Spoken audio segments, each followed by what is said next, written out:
Welcome everyone to Making Memories Last. Thank you for joining us this evening.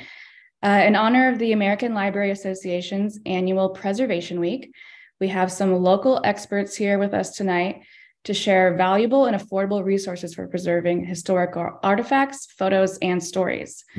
Focusing on preservation for a week every year raises awareness of the role libraries and other cultural institutions like the Napa Valley Genealogical Society, the role they play by sharing information to help make informed decisions that help your collections last for the future. So we will have time for some questions throughout. You're welcome to type your question in the chat box on the right-hand side of the screen or on the reactions button on the bottom. If you press that and press raise hand, you can do that as well. I'll ask for questions throughout, and then we will definitely have time at the end too if you want to wait till the end. Like I said, this will be recorded, so if you have to leave, don't worry. You can check it out next week sometime, starting on the Napa County Library YouTube channel and on the Genealogical Society website. So now I'm going to hand it over to Mark and Sally, the vice presidents of the Genealogical Society, and they will introduce us to StoryCorps. Hello, everyone. Hello. I'm Mark Perkins. I'm one of the vice presidents with the Genealogical Society. I'm a co-vice president and collaborator on this project. And we're very excited to share with you a tool for preserving stories, but not in the way of pictures, but in the way of voices. And we actually have had the pleasure of trying out this new, it's a mobile phone app through the StoryCorps program. And I'm going to be sharing this with you using a keynote presentation. So that means sharing my screen. Yep, I can see. Okay. So StoryCorps, as I said, is a mobile app for recording oral histories. All you need, of course, we used an iPhone. Perhaps other kinds of phones can be used as well. Okay. So there is a picture of the icon that would show up on your mobile phone if you downloaded the app, StoryCorps. And I thought to introduce it, it might be fun to share a very short 3-minute video on the StoryCorps website. And it's featuring the founder of StoryCorps, Dave Isay, and his nephew. And one of the things that they do on some of their oral stories is they also create an animation, which is kind of fun. So we'll go ahead and open the link for this.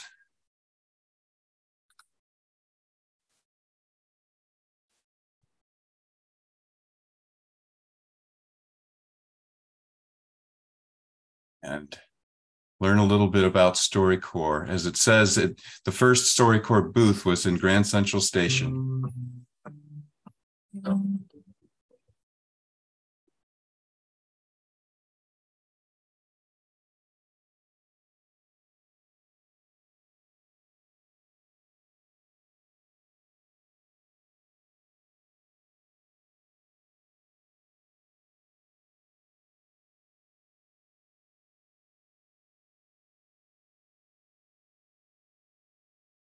Start by asking you one of the questions on my list, right? Anything you want. Okay. So what were you like as a kid? I was pretty weird. I didn't want to do anything but watch TV. And I spent a lot of time by myself. But I always liked talking to older people, like the waitress at the luncheonette near my house or my grandparents. I remember when I was just a few years older than you, your great-grandpa Abe and your great-grandma Rose and her sisters came over to our apartment for Thanksgiving. After dinner, I found this tape recorder lying around, and somehow I got the idea to interview them. I didn't have a clue what I was doing, but I recorded their voices and stories, and I saw how much they loved being listened to. A few years later, your great-grandpa and your great-grandma and all her sisters passed away. But I remembered I'd made that tape, so I went looking for it, but I couldn't find it. Even now, when I go to your grandma's house, I go looking for that tape, just hoping it's going to turn up. I don't get it. Why do you keep looking for it? Because it would make me so happy to hear those voices again. And I'd love to play that tape for you. You know, doing that recording really taught me something. You can find the most amazing stories from regular people. All you have to do is ask them about their lives and listen. Really? That's it? Yeah, it's simple. We can learn so much about the people all around us, even about the people we already know, just by taking the time to have a conversation. And if you pay just a little attention, you'll find wisdom and poetry in their words. Do people really want you to ask about their lives? Yeah, they do. Most people love to be listened to because it tells them how much their lives matter. All you need to ask are questions like, who is the most important person in your life? Or what are you proudest of? Really, listening closely is simple. When you're curious, treat people with respect, and have just a little courage to ask the important questions, great things are going to happen.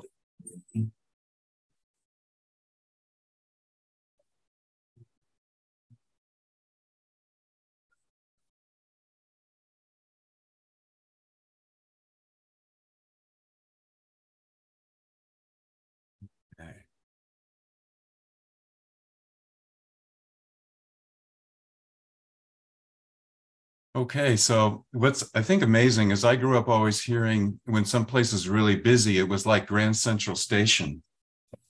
And the fact that they chose to do the story booth core there. And when you stepped into the booth, apparently it was totally silent. And it was just you, someone else that you were interviewing, and the facilitator from StoryCorps.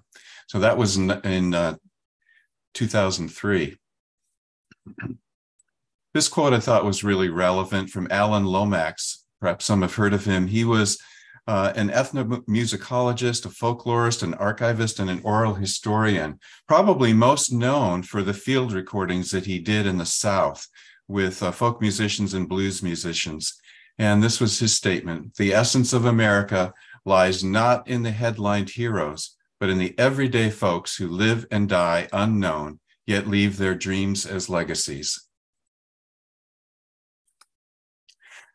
I have about 6 slides here before we get into the app itself, just to share more about StoryCorps. StoryCorps is about other people, being able to tell their stories. Well, I think the story of StoryCorps itself is pretty amazing. Its mission is to preserve and share humanity's stories in order to build connections between people and create a more just and compassionate world. They believe in teaching the value of listening and showing how understanding that everyone's story matters.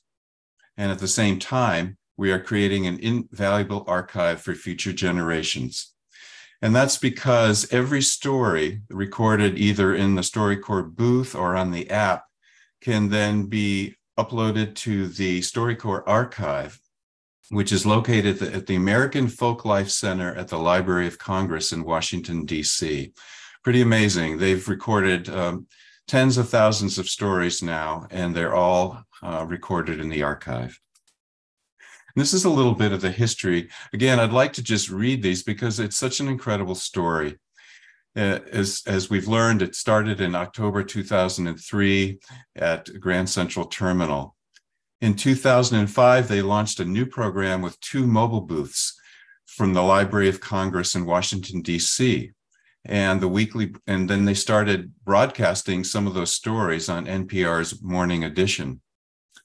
In 2007, they received the Peabody Award, and then their first StoryCorps book, Listening is an Act of Love, was released and became a bestseller. And this is the cover for Listening is an Act of Love. It's a wonderful book. It has transcriptions of some of the stories that people recorded. Pretty amazing. And then jumping up to 2014, some examples of initiatives. They launched Out Loud, an initiative to collect the stories of LGBT people in America. And also that year, StoryCorps founder Dave Isay is named the recipient of the 2015 TED Prize. And the reason that's so important to us today is that prize money, $1 million, was used to launch the StoryCorps app. Other things they did was the Great Thanksgiving Listen, where they worked with teachers and high school students across the country to preserve the voices and stories of an entire generation of Americans over a single holiday weekend. Using the app, they encouraged people to interview their relatives, just like Dave did when he was young. And here he is, Dave Isay, receiving the TED Prize for $1 million. Another thing they did in 2018 is they fostered an initiative bringing together people with radically different political beliefs and ideologies and helping them to have conversation. In 2019, they did the Stonewall Out Loud, which is to preserve stories of the LGBTQ community using the app.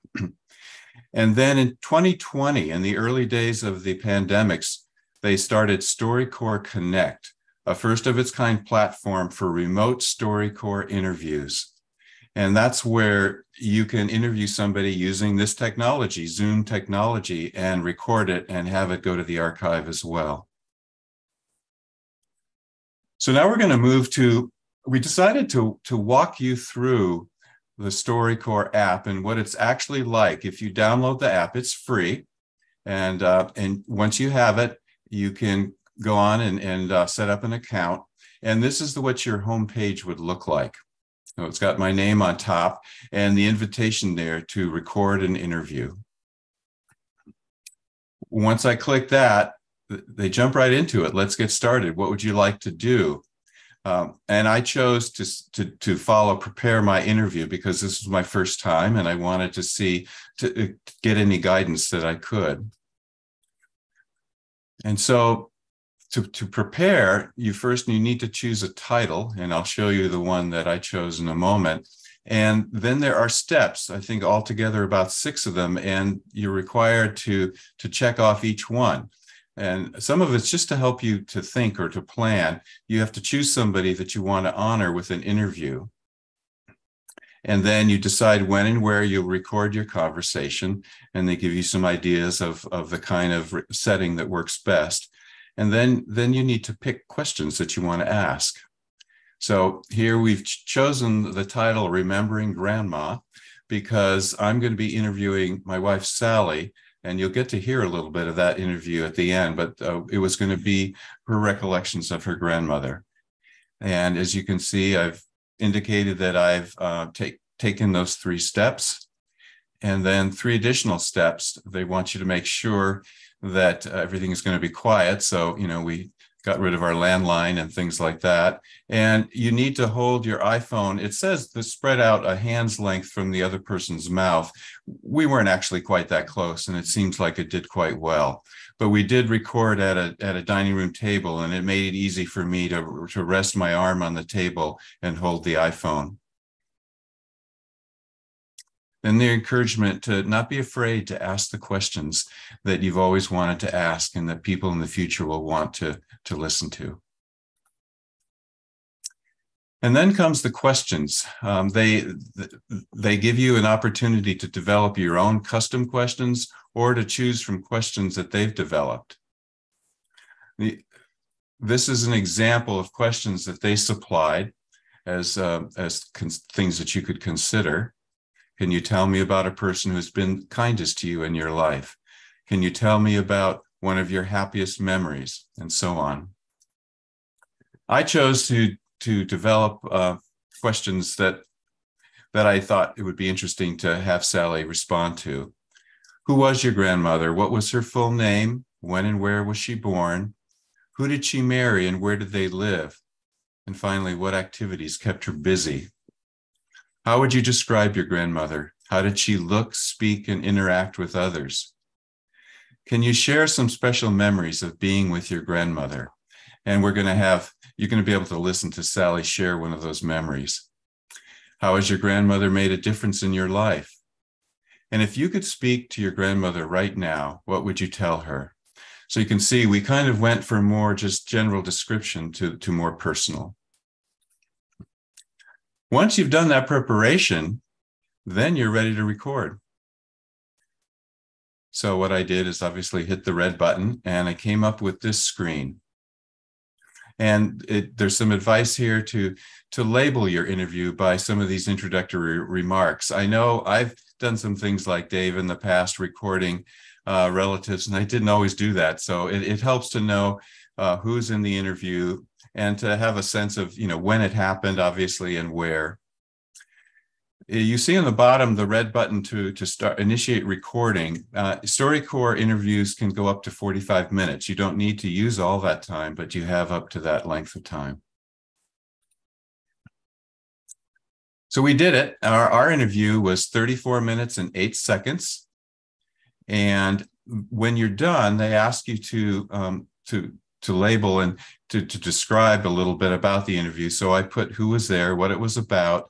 They ask you to suggest some keywords. Part of this is because it's filed in the Library of Congress. And so some of these things will help somebody who might be searching for this interview. The idea is that somebody dozens of years, 100 years from now, could go to the Library of Congress and to the archive and pull up that interview. When the interview is done and it's been sent off to be archived, I got an email back, and it says it's been uploaded to the StoryCorps archive. And then the blue button that says I can go to the interview. And when I did that, this is what I found. Remembering Grandma. And this is literally all you have to do to listen to the interview. What I'm going to do now is I'm going to press this link, which will take us to the interview. Okay. And get full screen. Oops, that's not full screen. Oh, here we go. And I'd like to just play about a minute, which demonstrates how we started the interview, and then skip ahead to one particular story that I thought would be fun to share. Hello, my name is Mark Perkins. I'm 70 years old, and I'm sitting at our dining table with my very lovely and loving wife, Sally. Hi, I'm Sally Perkins, and I am in our home at 1010 Fabiola Drive that we've lived in for 38 years. And I will be 70 in May. I don't know if I said today's date, did I? It's April 24th, 2023. And Sally, we're here today because I have some questions to ask you about your grandma. And I had the good fortune of meeting her when she was alive. And I've heard you tell many stories about her over the years.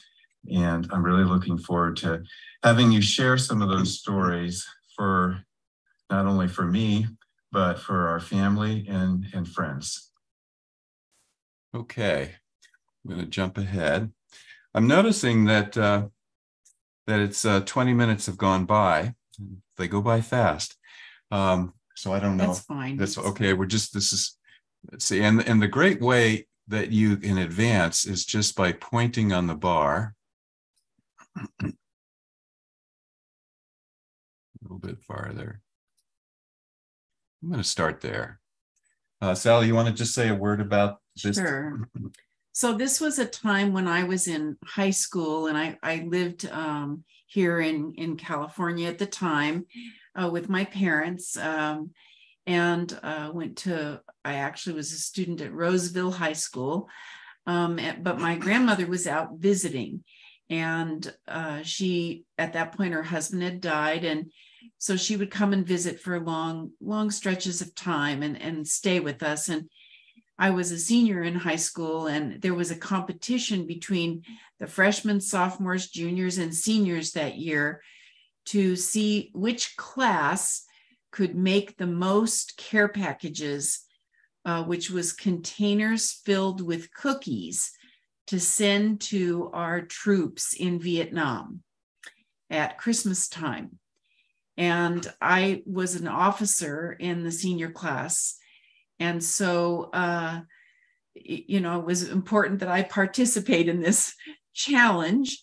And so my grandmother, while she was visiting, helped me bake 1,200 cookies, and we packed them in old coffee cans, empty coffee cans that we had collected from friends and neighbors and family and anywhere we could get them.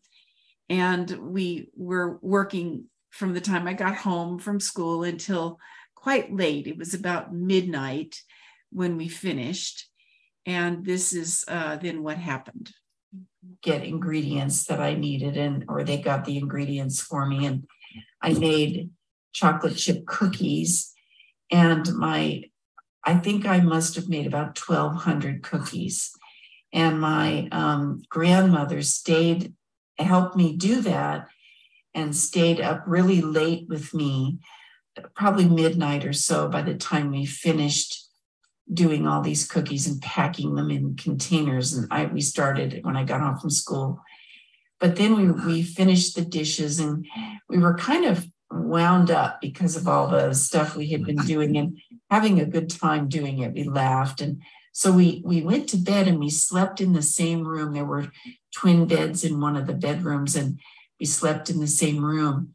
And so I don't think we were ready to go to sleep. And we stayed up, and we just were laughing our heads off. And I don't know, I think we just kind of lost awareness about the time or something. And I think we'd been laughing for hours, and we could not stop laughing. And my mother finally came in, and she said, I never thought I would see the day that I would have to scold my own mother. It's 3:30 in the morning. You need to go to bed. So she was really unhappy with us.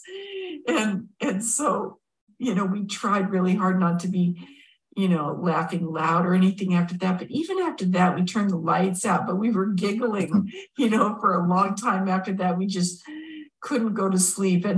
But I treasure that memory, that I had this grandmother that was well into her 80s, and that she and I were just having the best time. I bet you she treasured it too. Yeah.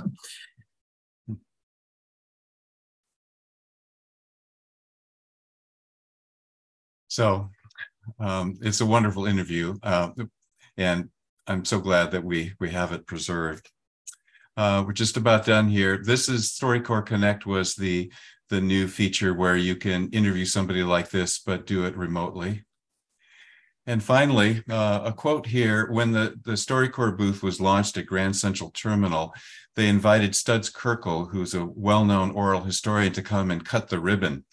And he began his speech by saying, "Today we shall begin celebrating the lives of the uncelebrated."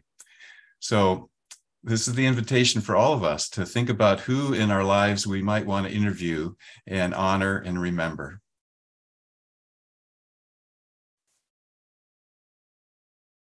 And I'm going to stop sharing. Let's see.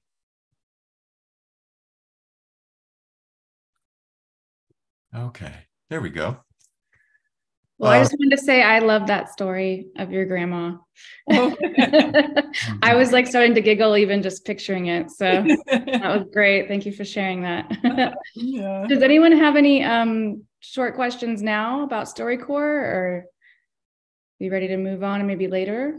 Anyone? I had a question. Sure, go ahead.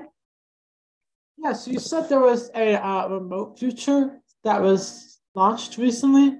Yes. So would I be able to send somebody like a link to be able to record, or download the app, or? So to tell you what, I've never used it. In fact, what the interview you just heard was our first time using the mobile app. But on the website, the StoryCorps website, they have a section on StoryCorps Connect. And just like the mobile app, they guide you step by step on how to use it, how to set it up. So that it's absolutely something you could do. And they'll walk you through it. Yeah. They do a really good job of that. Yeah, both on the screen, or if you really need to, they have representatives you can call. They are a public service. They live their mission. Great, thanks. You're welcome. All right. So I think we have Sue up next. Okay. Sue. Change chairs here. Yeah. Sue is the Director of Publications at the Napa Valley Genealogical Society, and she's here to talk about archival resources. So take it away, Sue. And we're going to show some more slides to kind of introduce you to some of these sources. There are so many choices out there. And we'll just take a minute here to get this lined up.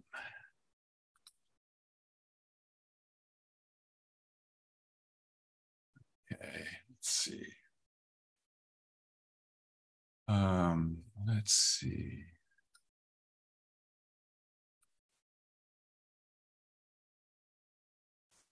Okay. I may have to start the, that's okay. We'll just share. You get to see this part of the screen while I open up again and find the beginning of yours. Okay. And go. Okay. Okay.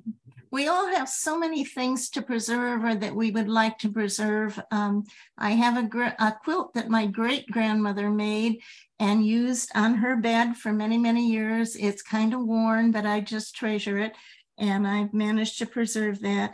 The one important thing to remember is all of your supplies should be acid-free. That used to be difficult to find, but now they're everywhere, and you can find a lot of different resources and preservation ideas and tips. Gaylord Archival is the one that I use the most. It has the largest number of types of preservation artifacts. It covers everything. The one thing I really like is that if you sign up with your email, they will notify you when everything is on sale, and they do sales throughout the year. So you can get some nice price breaks, but they have everything you could possibly need.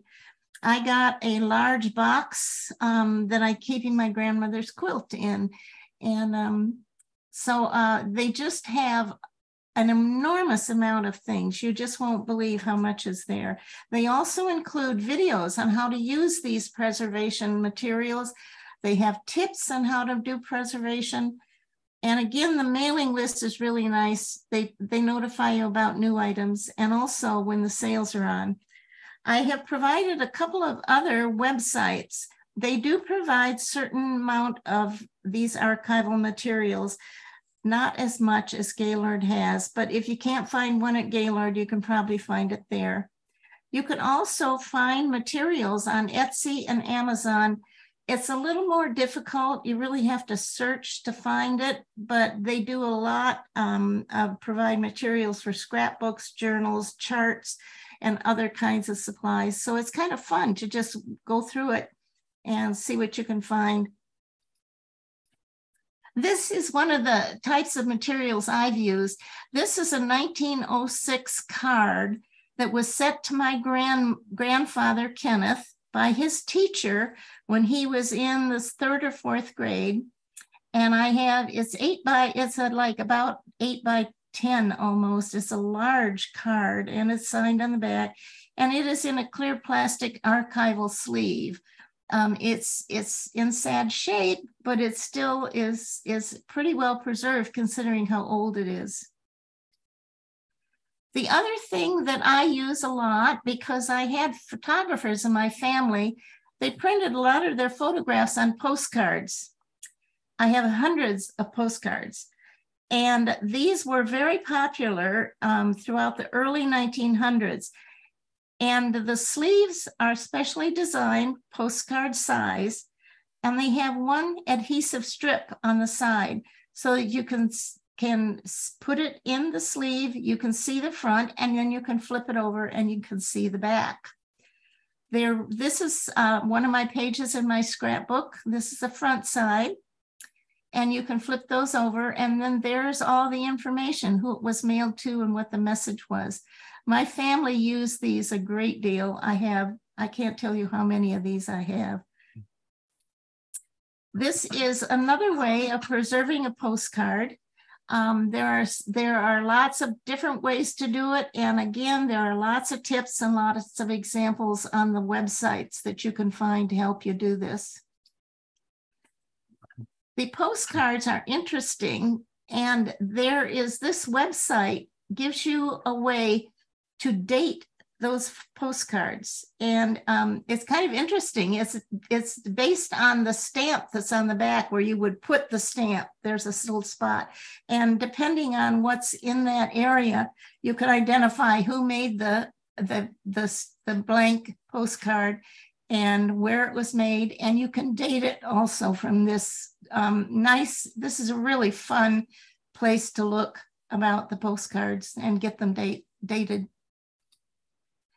This is an unusual book, covers everything you ever wanted to know about photography, the types of photographs, the history of photographs, everything. And the really fun thing is this is digitized on Google Books, and you can search. For instance, you might have an address for a photograph studio. You can find information about it. Talks about all the different types of photographs, all the different types of formats. It's very, very helpful if you're dating and using photographs in your research. This is one of the nice genealogy websites. This woman, Melissa Barker, does a wonderful job, and she has many, many videos, and she does a monthly blog, which you can review all the old ones as well as the new one. And she again has a lot of interesting information. She does a lot with scrapbooks, which I did also. Mine look a lot like hers. I've done 12 or 14 of them all together. So it's again a good website, lots of tips, and the videos are very interesting. And this is a newer blog that I just discovered. We pass these tips around to each other, and I got this from a member of genealogy. It's called archivalmethods.com. Again, numerous videos on all different types of preservations, whether it's quilts, family Bibles, photographs, documents. There's a blog that covers just about all of these different things. Talks about custom framing, storing mixed collections. It's a really interesting website, so check it out.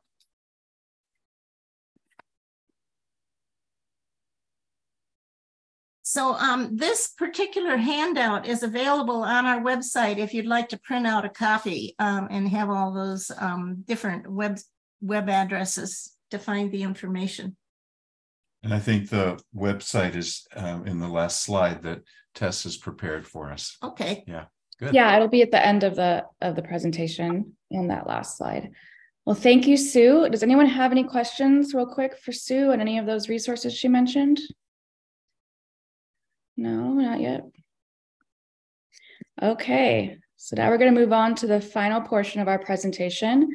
I have with us my coworker and colleague, Constance Oakes, here with us to tell you all about the wonderful memory lab that we have here at the Napa Main Library. So I'm going to go ahead and share my screen. Tessa? Yeah. Hi. Hi. Yeah, I think I missed it. Where can I get the book for this? It's digitized on Google Books. Oh. If you go to, or you can buy it on Amazon, but it's very, very expensive. Okay. It's digitized on Google Books. Yes, so you can just search it, the digitized copy. Okay, thank you. Okay, so great. Sharing my screen. Let's go ahead and bring up the PowerPoint for this. Here we go. Okay. Hey, Constance, whenever you're ready. Okay, thank you. So I just was going to give you a little background on our memory lab. So in 2020, the Napa County Library received a copycat grant through California Revealed in partnership with the Memory Lab Network that offered funding, support, and training for the development of a memory lab in our library, which you can see in the photograph. The Memory Lab Network was created to help individuals and communities across the country preserve their personal histories and recorded memories for the future by furnishing a free do-it-yourself space for the digitization of photos, documents, and audiovisual recordings. Memory Labs offer the opportunity for organizations to connect with community members, save shared history, and demonstrate the principles of preservation and access. California Revealed is a California State Library initiative that helps heritage organizations digitize, preserve, and provide online access to materials documenting the state's history, art, and cultures. By providing online access to digitized materials, California Revealed is working to aggregate California's digital collections into a single resource available at californiarevealed.org. So once we received the grant, along with a gift from the Friends of the Library, we joined a Memory Lab cohort to receive training on how to build and run a Memory Lab. It took over a year of planning and work before we opened our lab in 2021. The Memory Lab is a free do-it-yourself space for making high-quality digitized personal archive collections. Using professional-grade equipment, the library users can digitize multiple formats, including slides, negatives, photographs, and documents. Our Memory Lab consists of 2 digitization stations. One station for scanning photos, slides, and negatives, as well as flat documents, and a second station available for videotape transfers on VHS, SVHS, and VHS-C. So the Memory Lab is open by appointment, which can be made through our website at napalibrary.org/Memory Lab. There are currently 3 reference librarians who run the Memory Lab, which allows us to offer appointments throughout the week, including weekends. Once you make an appointment, we teach you how to use the equipment and are available for support throughout your appointment time.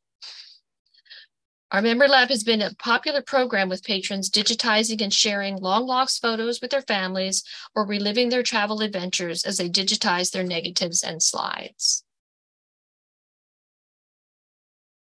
It's a great resource. It's free. You just need to make an appointment and you can come on in and work on whatever you've got built up in your closets to get those things digitized so you can have access to them and share them, which is nice.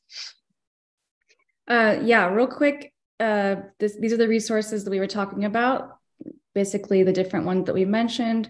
Preservation Week, which I talked about in the very beginning. Mark talked about StoryCorps, also the NVGS website, even though I'm sure most of you are familiar with that one. There's their website. California Revealed is that project that Constance just was talking about that we got the grant for the Memory Lab. And then here at the bottom is the Memory Lab part of our website where you can make and schedule an appointment. Does anyone have any questions about Memory Lab right now? I had a chance to see it when we visited the library, and it sounds like that it's not just necessarily a one-shot deal, that people come and if they have a big collection, they'll do it in installments, if you will. Have you found that? Are people coming and making regular appointments? Yes, we have a number of people who have, have boxes of negatives from their parents they make weekly appointments or, as often as they can. And they just are slowly coming through and digitizing all those slides and negatives in order to, and then sharing them with their family members, which, a lot of them haven't been seen. We have one of our colleagues who has been coming in and finding old photos, old slides and sending them to her grandmother and saying, who is this person? Can you help us find out who this is? And finding pictures of her mother that she didn't knew existed from when her mother was a baby. So it's been really fun to hear these stories and see these people, finding their heritage through this system, through the Memory Lab. It looks like we've got a couple of questions. I'm sorry, did you have a follow-up question, Mark? No, go ahead. I'd like other people to get a chance. Okay. Susan, it looks like you're up. Yeah. I was just wondering, I'm in Petaluma, so is this a Napa County resource or can I access it as well? You don't need to have a library card to use the memory lab. You just need to sign up, and you're welcome to come in and use it. We don't have any kind of restrictions on that. We want people to be able to have access to it. And I do know Sonoma County is working on they joined a cohort this year, so I think they are going to be in one of the branches establishing a memory lab, but it'll probably take a little bit of time before they can do that, but they will have one available there too. Great. Okay, Mary, I think your hand's raised. Thank you. I have a very large family photo that's been badly damaged. Do you have the software to help with that in the digitization process? Our lab basically focuses on the digitizing of it. So if it fits on our scanner, we can digitize it. You would then need to use other software, like Adobe software, in order to correct any problems that there is on there. But we don't do any. We focus mainly on the digitizing, not on. Okay, so you don't have adjusting Adobe as part of your. No. Set there. Okay, thank you. You could scan it there, and then from that point, take it. And that's what people do. They scan theirs, and then they'll take it home and use their, at their own speed and their own time, and adjust their photos as they want. Okay, thank you. I'm going to take one from the chat really quick. From Adrian. Do any of the presenters have a recommendation for a storage location or system for digital content? I'm not quite sure. I mean, I would suggest if it's a lot of digital content, an external hard drive is probably the safest. You can use flash drives, but there's, I think, a digital external hard drive would be the safest way that would and can be the largest that you can store a lot of data on it, because you can get multiple terabyte ones that are not too expensive, and those would hold up. Yeah, I use both. I have an external hard drive, and I have a whole box where I can line up all my flash drive, and they're all labeled, which is nice. Yeah, the external hard drive sounds like a good idea, because you'd have it all in one thing. Yeah, and not just a bunch of different flash drives. Okay, it looks like Escada, I think. You have your hand up? Yes. Quick question then. The negatives, 35 millimeter. Do you guys also do the 110s? We have some screens for holding 4x5s and 35 millimeter. But we also, because we get a lot of older negatives that don't fit into any of the slots, you can just lay them on the scanner bed and scan them also. So odd sizes will fit. Okay. We can usually fit. Okay. It does have a very large bed, as we showed in that photo. So yeah, it's useful for that. Let's see, Wendy from the chat. For people who want to use the memory lab for creating digital copies, I assume that you should show up with your own flash drive to store these new digital images that you have created. Yes, you need to bring your own flash drive. We suggest, if it's a lot of information, usually about a 32 gig will store a whole lot. If you don't have that many things to do, you can do smaller, but photos and high quality photos can take up a lot of space. Okay. And Ruth, I see you have your hand up. I have a couple of audio tapes that were years ago that I took of my grandfather. I wondered, do you have a way to put the audio tapes on another form? We don't know at this point. Not like it's like a cassette tape. Yes. Yeah. We don't at this point. It's not that we won't maybe grow into something like that, but right now we don't. Okay, thank you.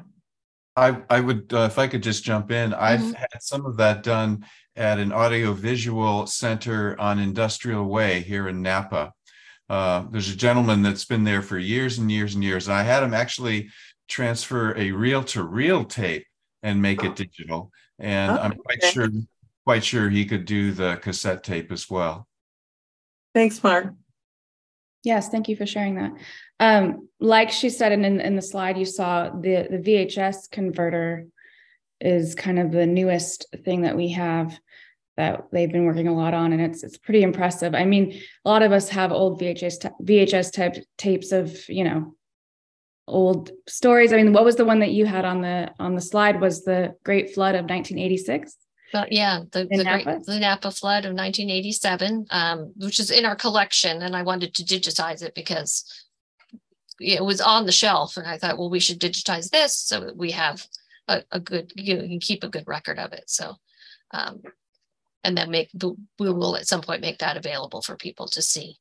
But yeah, and I've taken my tapes in, home videos and digitized them too, things that, you don't get to see ever. So it's nice. It is a longer process. It's not like you're going to come in with a box of negatives and slides and you're going to do all of them at, in a quick speed. It does take a couple minutes per photo or per, especially slides and negatives, if you want to get good quality. So it tends to be a multiple visit process. But like she said, when you first go, someone will show you how to use all of the equipment. And then they're also available at subsequent appointments to help you as needed. Exactly. We'll be there. That's why we have the appointment, so that somebody's available to, if you have a problem, we just come and help you work it out as you go along. And the idea with our memory lab is we started with the scanner, we've developed into the VHS. As we get going with that and we can expand, there's always more. There's the reel-to-reel options. There's other kind of things that we might be able to, expand into, depending on what our patrons want and are asking for. And so we will slowly try to, we've had a lot of questions about film, and to try to do that. So, but as we're slowly building it and learning as we go to make sure it's a functional lab for everybody. Right. And as you can see, I don't know if you can tell in that first photo, it's located behind the reference desk at the Napa Main Library. So it's a good space. If it expands, we may need a little more room. I'm not sure, but for now it works. And we have had a couple pop-up events at our other branches. So that's always something to keep an eye out. We'll do the scanning, not the VHS, but the scanning. Sometimes we'll do it at, we've had them at Yountville and American Canyon.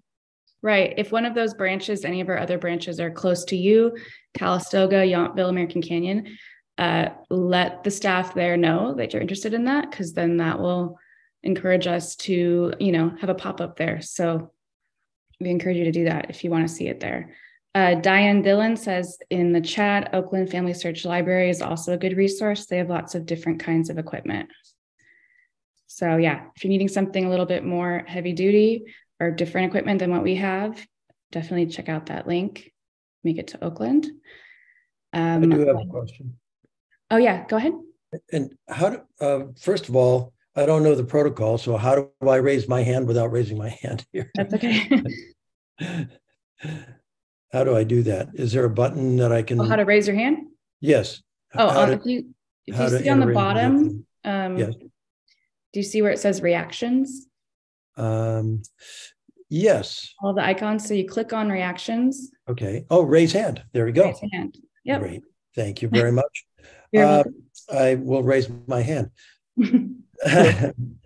Just a few minutes ago, you had a website that had several email address or website addresses on it. And where would I find that page so I could just go to it and choose? Right. So that will be part of the recording of this meeting.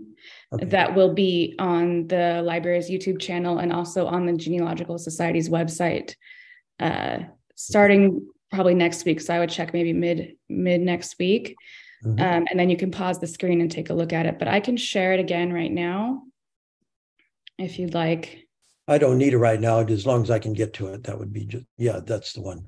Thank you. Yeah, so that has the main websites that we talked about. It doesn't have all of the ones that Sue mentioned. Mm-hmm. But like I said, if you check out that recording, you can also go to her slide in the recording and see the ones that she talked about as well. Tess, are you okay if somebody wanted to get a screenshot of that? Oh, yeah, definitely. Yeah. If anyone wants to get one right now, go ahead.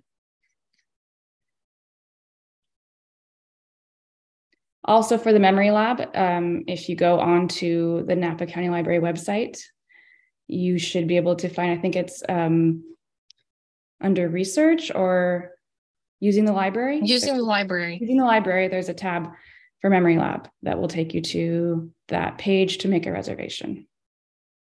We do have a couple more questions in the chat. Wendy, does anyone have a good recommendation for photo restoration? I've used Photo Pro locally with just mediocre results. There are some professionals in town who do it. Lightworks Photography on 3rd Street does a marvelous job. Of course, you're going to pay, but if you have just one photograph, he really does a marvelous job. Okay, that's good to know. Okay. Diane, is it possible for you to do a pop-up at Calistoga? It is definitely possible. So we will put that suggestion to the Memory Lab team, right, Constance? Yes. Yeah. And it would probably be on a Saturday. That's usually when we do them. So I would just check our events calendar coming up in the next few months and see if we have something like that. I will definitely ask supervisor that runs the Memory Lab and the other people that are on the team. Does anyone else have any other questions? Any comments? Anything to add? No? Yes, I would like to just say from the Genealogical Society how much we appreciate partnering with you on these presentations. This is our second one for Preservation Week, and look forward to doing many more. Thank you. I was going to say something like that was similar. So I enjoy partnering with you as well. So much valuable information that's been shared. Hi. And yes, Preservation Week is always, it's either the last week of April or the first week of May. This year it was April 30th to May 6th. So yeah, we will always be doing programs to celebrate Preservation Week, and be sure to visit our YouTube site to check out the recording of this if you have any other questions about anything that we talked about. And thank you to everyone for joining. Thank you, Constance, Mark, Sally, and Sue for speaking. And everyone have a wonderful night. Yeah. Thank you. Thank you. Thank you, everyone.